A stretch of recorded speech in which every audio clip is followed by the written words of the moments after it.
Bonjour, je suis Pascal Gauche. Bienvenue pour ce nouveau tutoriel sur la création d'un générique déroulant.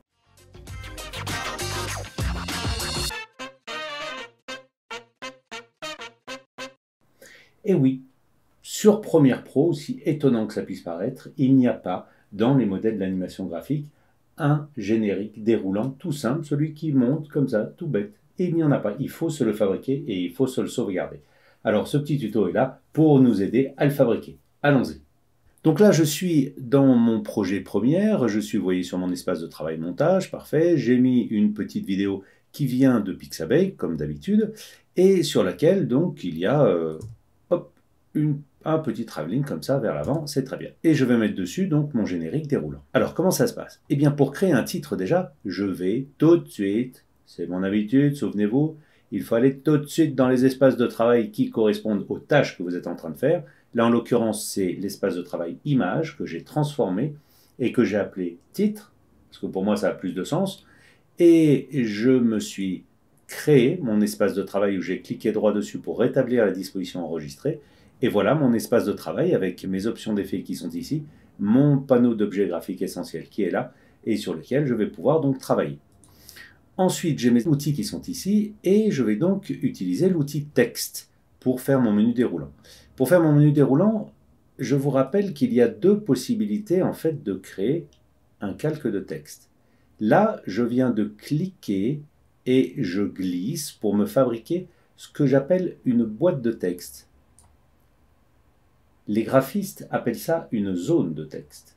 C'est à l'intérieur de cette zone de texte que si je tape du média, regardez ce qui se passe, là, boum, ça va à la ligne. Et donc ça c'est super intéressant parce que ça nous permet de faciliter notre mise en page du texte. Donc ça c'est très bien. Deuxième avantage évidemment de la zone de texte, c'est que si je reprends mon outil de sélection normale, regardez ce qui se passe si je bouge la zone de texte, eh bien je ne change pas la taille de la typo, mais simplement l'aspect où elle va apparaître. Donc si je vais plus loin comme ceci, eh bien je cache en fait les différents éléments. Même chose sur le côté. Je le supprime et je fais cette fois non pas une zone de texte, mais un calque de texte. Et pour ça, je ne vais pas cliquer, glisser et fabriquer un espace, mais juste un clic. Et maintenant, ce clic, si je tape, regardez, eh bien, je tape au kilomètre et ça s'en va au kilomètre. Et il faut que j'appuie sur la touche Entrée pour aller ensuite entrer à la ligne d'après. Très bien, pourquoi pas. Sauf que là maintenant, si je reprends mon outil de sélection comme tout à l'heure, regardez ce qui se passe là. Et oui, là c'est le calque en entier qui est affecté par le fait que je joue sur son échelle globale. Et donc là, je joue sur la typo, je ne peux plus revenir en fait à une mise en page que j'aurais pu espérer avec la zone de texte. Si je double-clique dedans, je suis en mode édition. Très bien, je peux réécrire dessus, aller à la ligne, faire tout ce que je veux, mais dès que j'en sors, bon, je me retrouve avec un élément qui est difficilement mis en page. Donc ça, pensez bien, zone de texte, quand vous avez beaucoup de texte à mettre et qu'il doit y avoir une mise en page, calque de texte, c'est plus pour un titre, pour des choses comme ça, un titre seul, par exemple. Ok, maintenant qu'on a vu ça, je reviens à mes moutons, c'est-à-dire à mon titre générique déroulant. Première chose, première aide, eh bien c'est ça. Ça s'appelle les marges admissibles. Si jamais vous ne les avez pas ici sur vos boutons de transport, ça se trouve dans l'éditeur de boutons et ça se trouve ici. Vous le prenez, vous le glissez dans vos boutons de transport et vous lâchez. Et il sera donc affecté ici. Pour le mettre en application, eh bien je clique dessus. Le voilà, il est bleu. Et qu'est-ce que ça fait? Ça fait apparaître nos marges admissibles d'action et de texte. Je vous rappelle que ça, c'est fondamental quand vous travaillez sur le texte dans n'importe quel éditeur de vidéo.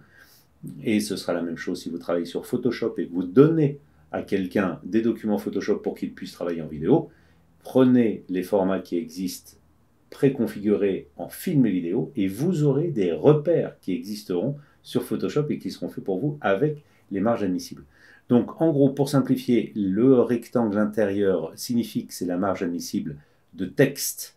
Donc ça veut dire que partout, tous les moniteurs, à chaque fois que vous verrez votre vidéo avec votre texte dedans, vous n'aurez aucun problème pour le lire. Le rectangle un petit peu plus grand, ça correspond aux marges admissibles d'action. Donc ça veut dire que toutes les actions faites à l'intérieur de cette vidéo que vous montrez, que vous diffusez, seront visibles sur tous les moniteurs.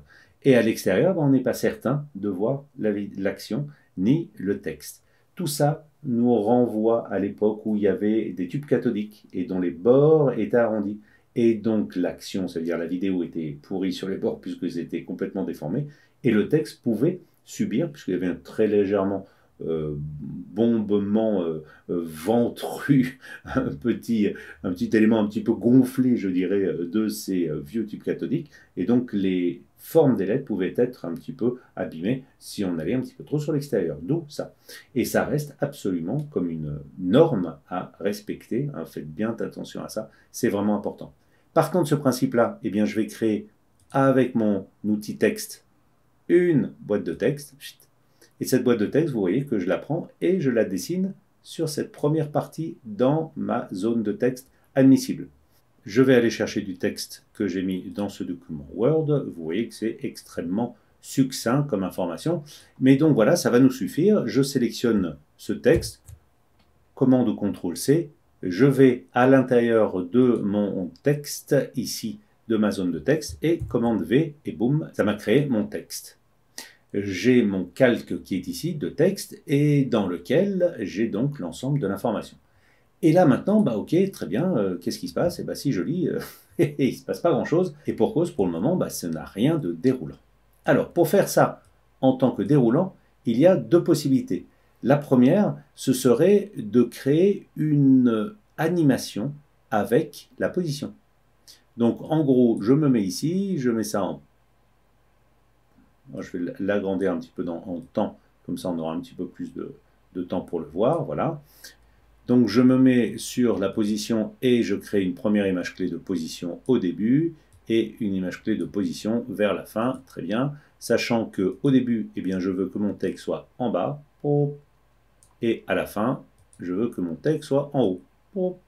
Et voilà. Et effectivement, avec ça, eh ben, on a un truc qui fonctionne. Très bien. Parfait. Bon, mais on n'est pas là pour ça. Même si c'est comme ça qu'on peut s'en dépatouiller. Alors, ce que je vais faire, c'est que je vais enlever les images clés de position. Je rétablis l'effet position, donc le paramètre intrinsèque de position à son défaut. Puis, je vais travailler un tout petit peu d'abord sur la mise en page. Alors, cette mise en page, déjà, vous voyez que le point d'ancrage est là. Je vais le prendre et le mettre hop, au milieu. Ensuite, je vais tout centrer. Poum. Pourquoi pas? J'ai pris comme typo une Verdana, très bien, et je viens de le bouger, désolé, et donc je vais mettre un tout petit peu de mise en page avec création de remerciements. Donc là, je vais augmenter la taille de la typo, voilà, création de remerciements. Là, j'ai appuyé dessus et vertical. Non, bah non, c'est marqué en dessous. Voilà, avec un déroulement vertical, très bien. Déroulement vertical, bah, je vais remettre une petite ligne encore, voilà. Et là, ah bah tiens, et là, bah, qu'est-ce qui se passe-t-il? Et bah là, il ne se passe plus rien. Je vais aller voir ça, je récupère donc cet élément et je vais tirer, vous voyez, ma boîte de texte. Et là, bah, je vois apparaître les éléments. Ah bah oui, ils apparaissent. Mais alors au bout d'un moment, bah, on est perdu parce que comment est-ce qu'on fait? On va devoir déplacer notre zone de texte vers le haut pour tirer vers le bas. Enfin, ça devient un big bazar. Donc, on n'a plus de place là. Donc, on ne va pas faire ça comme ça. On va tout de suite et immédiatement activer le déroulement vertical. Et oui, ça s'active. Et où est-ce que ça se trouve? Eh bien, ça se trouve dans un endroit complètement paumé. Et un endroit, si on ne le sait pas, ben, on a du mal à le trouver, sauf coup de bol. Donc, voilà où c'est. Dans cette zone où il y a tous nos calques qui sont ici, il y a une partie qui est noire, là, sous les calques. Donc, si vous avez 10 calques, vous aurez cette petite partie noire. Si je rajoute des calques, voilà, si je rajoute des calques, etc., encore un rectangle, etc., vous voyez qu'il y a toujours cette partie noire qui est à notre disposition en dessous. Donc, cela, je les supprime. Et donc, eh bien, l'élément étant sélectionné, puisqu'il est sélectionné, pour avoir accès à mon déroulement vertical, il faut qu'il soit désélectionné. Et pour le désélectionner, il ne faut pas cliquer là, sur cette zone-là, là où il y a toutes les informations, là où il y a tous les paramètres, mais il faut bien cliquer dans cette zone vierge-là. Et là, c'est désélectionné. Et qu'est-ce qu'on découvre? Le déroulement vertical. C'est assez délirant qu'il soit là, je trouve. Mais bon, c'est comme ça. Et j'appuie sur déroulement vertical. Et là, paf! Instantanément, qu'est-ce qui se passe-t-il donc? Regardons. Si j'appuie sur Play, et ouais, ça a marché. Création de remerciements avec un déroulement vertical, démarrage progressif, mais il me manque du matos. Et puis surtout, moi ce que j'aimerais, c'est peut-être que création de remerciements, peut-être, voilà, il se passe quelque chose, que ça accélère différemment, enfin voilà, qu'il y ait quelque chose, j'aimerais bien avoir la main. Alors déjà, ce que l'on voit, c'est plusieurs choses. Quand j'ai cliqué là-dessus, il s'est coché automatiquement début hors écran et fin hors écran. Début hors écran, comme son nom l'indique, eh bien, mon texte est hors écran au départ. Et fin hors écran, ça veut dire que là, la dernière image, en fait, si j'avance d'image par image, la dernière image de mon calque de titre qui est là, hop, fait, boum, disparaître mes éléments. Ensuite, là, j'ai de l'information qui manque. Donc déjà, il faut que je puisse la récupérer. Et regardez, si je bouge à la main, qu'est-ce que je vois ici? Je vois un ascenseur. Et bien cet ascenseur, c'est la clé. Cet ascenseur, c'est absolument génial. Cet ascenseur vous permet de visualiser l'animation sans bouger la tête de lecture. Donc, en haut, vous êtes au début de l'animation, en bas, vous êtes à la fin de l'animation. C'est simple, c'est génial. Regardez, je prends l'ascenseur, je le mets tout en haut. Et ben voilà, là, je suis au début de l'animation, et là, je suis à la fin. Et vous voyez que ma tête de lecture n'a pas bougé. Donc, comment faire pour faire que ça avance? Eh bien, regardez, si je me mets à peu près au milieu, je suis au milieu de l'animation, très bien.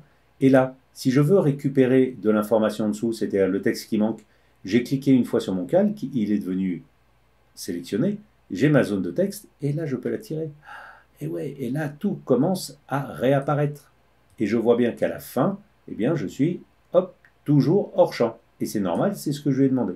Alors, je veux retourner dans le menu en cliquant là-dessous pour récupérer cette information, et je ne veux pas que la fin soit hors champ. Pourquoi? Parce que j'aimerais qu'à la fin, j'ai Tollstone Vidéo et 2020 qui apparaissent seuls et uniques, tout seul. Donc on va essayer de manipuler ça comme ceci. Alors, nous avons donc un démarrage comme ça, création de remerciements, avec un déroulement vertical. Puis, je vais mettre une petite ligne encore d'écart entre démarrage progressif, encore une fois, arrêt progressif, et j'aimerais que réalisation, ce soit un petit peu plus loin. Alors, qu'est-ce qui se passe là? Là, je ne vois plus. Et pour cause, qu'est-ce qu'il voit, lui, à la fin de l'animation? Eh bien, il voit le résultat de la boîte de texte. Eh bien, cette boîte de texte, il faut que je la tire. Voilà. Vous voyez que là, je suis à la fin de l'animation, j'insiste. Et ma boîte de texte, elle n'est pas assez grande. Je vais prendre cette boîte de texte et la tirer vers le bas jusqu'à ce que je vois les informations. Et là, je vois bien qu'à la fin, ma boîte de texte, elle est suffisamment grande pour voir tout à la fin. Mais ce que j'aimerais, je répète, c'est réalisation Pascal Gauche, par exemple. Donc, je veux encore tirer ma boîte de texte. Et regardez, je vais la tirer de telle sorte à ce que arrêt progressif disparaisse. Hop, voilà.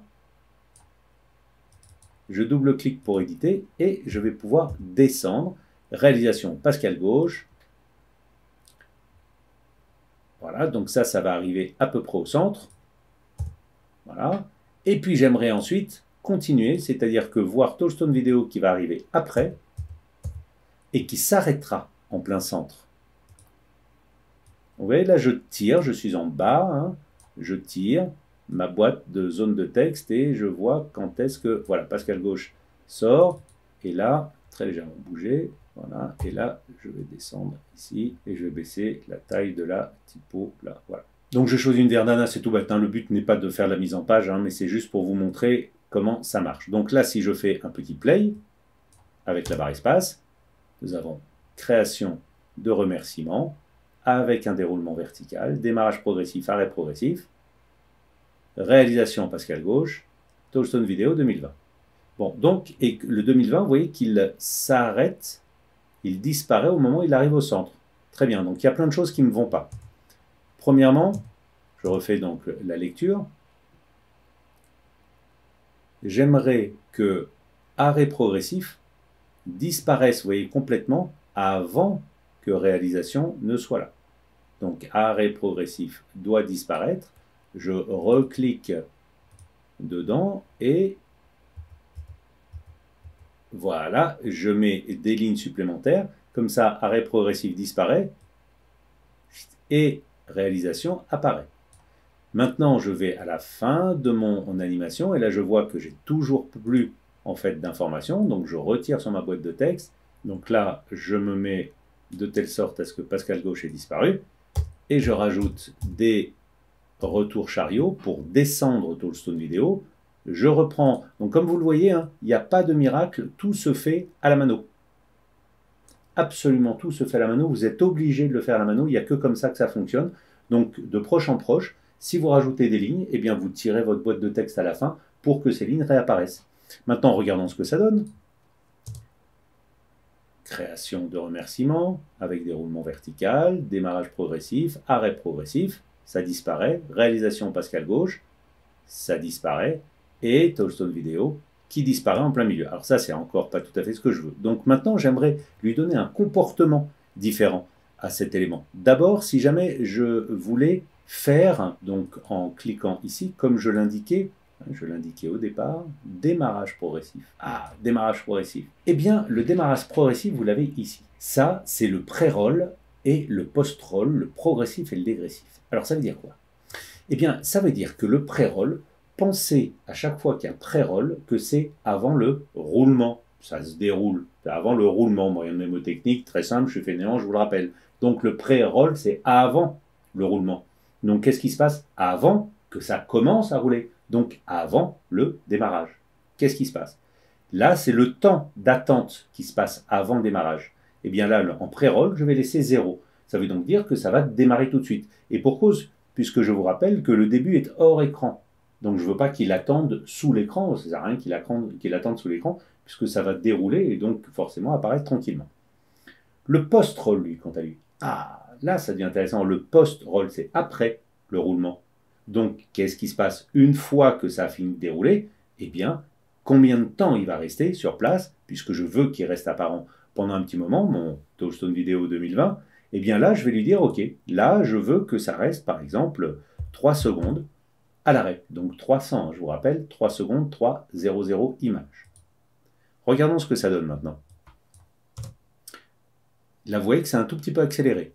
Remerciement, déroulement progressif, réalisation Pascal Gauche, et là, poumf, 1, 2, 3. Et yes, je les ai eu mes 3 secondes d'arrêt. Impeccable, donc ça a bien marché. Par contre, c'est un tout petit peu rapide quand même. Donc, ce que je vais faire, c'est que je vais tirer un petit peu la durée globale, et comme ça, ces 3 secondes à la fin, eh bien, elles seront un petit peu plus perdues à l'intérieur du temps global de mon titre. Je continue. Là, ce qui est pas mal aussi, c'est de se dire, OK, là, je vais avoir quelque chose qui démarre comme ça, très bien. Je pourrais aussi lui demander, attends, mais là, moi, ce que j'aimerais, c'est que l'arrêt, au lieu que tu arrives ici de façon abrupte, boum, vous voyez que c'est sec, eh bien, j'aimerais un lissage. Boum, j'aimerais un lissage à l'arrivée. Eh bien, il est là, notre lissage. Là, nous allons progressivement accélérer, et là, nous allons dégressivement décélérer. Donc, nous avons un dégressif, la vitesse va être dégressive, et là, je vais lui demander, OK, eh bien, écoute, en 2 secondes, cette fois, tu vas baisser ta vitesse, qui était la vitesse de croisière pendant le déroulement qu'on avait, pour que tu te ralentisses 2 secondes et que tu me permettes de le lire pendant 3. Donc, vous êtes bien d'accord que là, j'ai 2 secondes de ralentissement, plus 3 secondes, ça me fait déjà 5 secondes, simplement que sur ces 2 aspects, en fait, du déroulement. Donc là, j'ai un média-titre qui dure 16 secondes. Oula, c'est très très long. Donc on va voir ce que ça donne maintenant. Voilà, création de remerciements avec un déroulement vertical, démarrage progressif, arrêt progressif, réalisation Pascal Gauche. Regardez le ralentissement qu'il va y avoir. Et là, ça s'arrête super propre, c'est nickel. C'est génial. Ça marche très très bien. Je vous le remonte juste la fin. Et donc, évidemment, on pourrait faire la même chose, mais au départ. C'est pour ça que j'avais marqué démarrage progressif, arrêt progressif. Donc là, si on voulait avoir un démarrage progressif, eh ben, ce serait pareil, mais cette fois, j'aimerais avoir un début, pas hors écran, mais un début à l'écran. Je reviens ici tout en haut. Et donc là, je vais descendre en mettant des retours chariots de telle sorte à avoir ma zone de texte qui commence au temps 0 là-haut et qui en dessous, une fois que ça aura démarré, eh bien, j'ai le reste de mon média qui suit. Et à partir de ce moment-là, eh bien là, en pré-roll cette fois, eh bien, je veux que ça dure 3 secondes, puis il va y avoir une accélération progressive de 2 secondes. Pré-roll, avant le roulement, qu'est-ce qui se passe? Il reste statique 3 secondes. Après roulement, qu'est-ce qui reste? Eh bien, il reste statique pendant 3 secondes. Il va progressivement accélérer et dégressivement accélérer, dégressivement décélérer. Et là-haut, il va commencer hors champ, hors écran et finir hors écran. Regardons ce que ça donne. Là, je suis bien. Je vais me déplacer un tout petit peu pour bien vous montrer que ça commence bien, non pas hors écran. Alors, je viens de le dire, hein, il ne va pas débuter hors écran, il sera sur l'écran de chaque côté. Boum! Création de remerciement. Il est bien resté 3 secondes, il y a eu une accélération cool, déroulement vertical, arrêt progressif, réalisation Pascal gauche, touchstone vidéo. Ah, mais vous voyez que là, il a bien une progressivité, mais vous voyez qu'il n'est pas au bon endroit. Donc pour cela, ça c'est la fin. J'aimerais que ce soit au milieu. Je vais donc enlever 2 retours chariots pour le repositionner où je veux. Et regardons le résultat final. Ce résultat final, je vais mettre avec un commande ou CTRL D une transition par défaut. Et voilà, avec la transition par défaut, ça me fait apparaître mon élément qui reste 3 secondes, qui accélère progressivement. On a le déroulement complet. Et puis touchstone vidéo est bien positionné en plein centre avec une décélération et ma petite transition qui fait tout disparaître à la fin. Bien évidemment, je répète, ça n'existe pas à l'intérieur de nos modèles d'animation graphique. Donc je vais me mettre directement sur l'élément lui-même, faire un clic droit et l'exporter comme modèle d'animation graphique, ce qui me permettra de le récupérer après. Je peux l'appeler générique fin déroulant. Je vais le mettre en local et je vous rappelle que moi je mets toujours des mots-clés pour pouvoir les retrouver plus facilement. Parce qu'un jour, je ne me souviendrai peut-être pas que ça s'appelle générique de fin déroulant. Voilà. Par contre, si je mets les initiales de ma boîte, ou si vous mettez vos initiales à vous, voilà, je mets TSV, très bien, je dis OK. Il exporte. Et là, dans parcourir, là, je ne veux même pas savoir où c'est. Regardez, je tape le mot-clé que je viens de mettre, TSV, point, et voilà tout ce que je fais pour moi. Et il doit être, il est où? Il est là. Et là, je peux le prendre et le réutiliser. Et remettre d'autres choses dessus, ça aura exactement les mêmes caractéristiques. Une micro-dernière chose, j'ai oublié de vous dire que ne laissez jamais de blanc à 100%, hein, mais mettez un blanc à 90-95% grand maximum, parce que sinon, vous aurez des problèmes de vibration. Les blancs très très forts, très très purs, en fait, passent très très mal lors de la diffusion. Voilà, c'est un petit truc supplémentaire. Et bien voilà, ce petit tuto est terminé. J'espère que vous aurez appris des choses. Je vous remercie de m'avoir suivi et à très bientôt.